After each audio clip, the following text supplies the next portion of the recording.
प्राचीन समय की बात है। एक छोटा सा गांव था जहां एक गरीब किंतु अत्यंत भक्तिमान वृद्ध रहता था। उसका नाम था दीनू। वो हर दिन प्रभु का नाम लेकर जीवन बिताता। ना घर परिवार, ना धन संपत्ति, बस रघुनाथ का नाम ही उसकी पूंजी और सहारा था।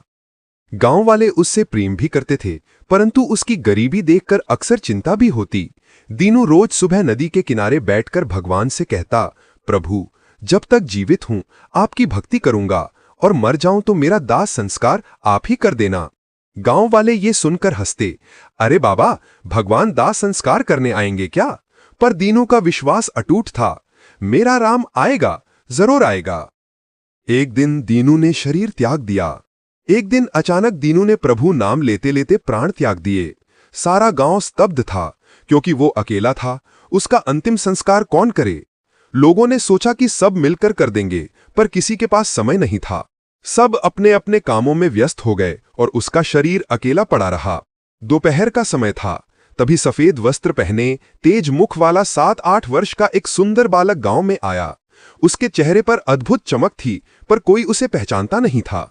बालक सीधा उस स्थान पर गया जहां दीनू का मृत शरीर रखा था। लोग हैरान होकर पूछने लगे, बेटा, तुम कौन हो? यहां क्यों आए हो? बालक ने कोमल आवाज में कहा, ये मेरे पिता समान थे दीनू। इन्होंने मुझे बुलाया है, मैं इनका दास संस्कार करने आया हूं। गांव वाले स्तब्ध रह गए। वो छोटा सा बालक इतने प्रेम से दीनू के शरीर को उठाता है, उसे लकड़ियों पर व्यवस्थित करता है, गंगा जल छिड़कता है, फिर मंत्र जैसा गूढ़ स्वर बोलते हुए अग्नि प्रज्वलित करता है। गांव वाले देखते रह जाते हैं, इतनी छोटी उम्र का बालक इतना ज्ञान कैसे रख सकता है? अग्नि प्रज्वलित होते ही हवा में अद्भुत सुगंध फैल जाती है, मानो स्वयं ईश्वर उपस्थित हों। गांव वाले घुटनों पर गिर गए, क्योंकि उन्हें समझ आ गया था, ये कोई साधारण बालक नहीं है। दाह संस्कार पूर्ण होने के बाद बालक लोगों की ओर मुड़ा और मुस्कुराया। उसकी मुस्कान अचानक दिव्य प्रकाश में बदल गई। थोड़ी ही देर में वो बालक बदलकर भगवान श्री राम दिव्य स्वरूप में प्रकट हो गए।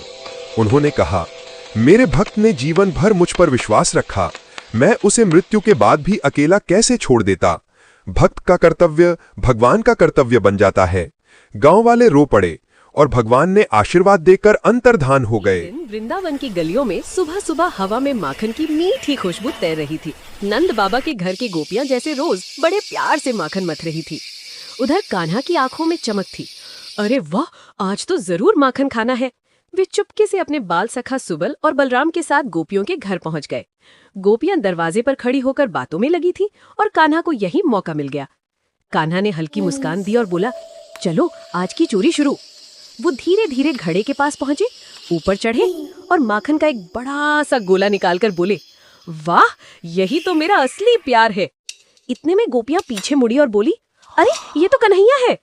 कृष्णा हंसकर बोले, माँ, मैं तो देख रहा था माखन सही बना है कि नहीं। गोपियां हंसने लगी। कान्हा ने माखन का गोला उनके हाथ में रखते हुए कहा, थोड़ा आप खाओ, थोड़ा मुझे दे दो, वरना मैं रो दूंगा। सभी हंसी में झूम उठी और कृष्ण सबके दिल जीतकर फिर अपने बांसुरी बजाते हुए गलियों में निकल पड़े। भगवान शिव और भस्म की कहानी। एक ऐसी कथा जिसमें छिपा है त्याग, करुणा और सृष्टि के रहस्यों का सौंदर्य। एक समय की बात है, हिमालय की शांत घाटियों में कैलाश पर्वत पर भगवान शिव गहन ध्यान में लीन थे। चारों ओर दिव्य शांति थी। हवा भी जैसे धीमे कदमों से बहती थी ताकि महादेव के ध्यान में बाधा न पड़े। उसी समय एक साधु रूपी देवता कैलाश पर पहुंचा। उसकी देह कमजोर थी, कपड़े फटे हुए थे और हाथ में एक छोटा सा कमंडल था। वह बहुत दूर चलता हुआ आया था और अत्यधिक थका हुआ था। साधु ने महादेव के सामने खड़े होकर विनम्र स्वर में कहा, प्रभु, मैं आपके दर्शनों की आकांक्षा लेकर आया हूं, मुझे आपकी कृपा चाहिए। भगवान शिव ने अपने ध्यान से बाहर आते हुए मुस्कुराकर साधु की ओर देखा। उनकी दृष्टि में अपार करुणा थी। वत्स, तुम क्या चाहते हो? महादेव ने शांत स्वर में पूछा। साधु बोला, प्रभु, मैं संसार में रहकर मानसिक शांति नहीं मिलती। लोग मेरे रूप को, मेरी गरीबी को देखकर तिरस्कार करते हैं।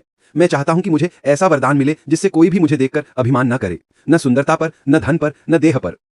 साधु की बात सुनकर भगवान शिव ने अपने त्रिशूल पर हल्का सा स्पर्श किया। तभी अग्नि की एक दिव्य ज्वाला प्रकट हुई। महादेव ने अपने शरीर पर भस्म लगाई और बोले, यह भस्म इस संसार की सबसे बड़ी सच्चाई है। हर सुंदरता, हर अभिमान, हर वस्तु का अंतिम परिणाम यही है, भस्म। यदि तुम इस भस्म को समझ लो तो किसी का तिरस्कार तुम्हें कभी दुख नहीं दे पाएगा। उन्होंने साधु को भस्म का पात्र दिया और कहा, इसे धारण करो, यह तुम्हें याद दिलाएगा कि जीवन क्षण भंगुर है, पर आत्मा, सत्य और भक्ति अमर हैं। साधु ने भस्म को माथे पर लगाया। उस क्षण उसका मन हल्का हो गया।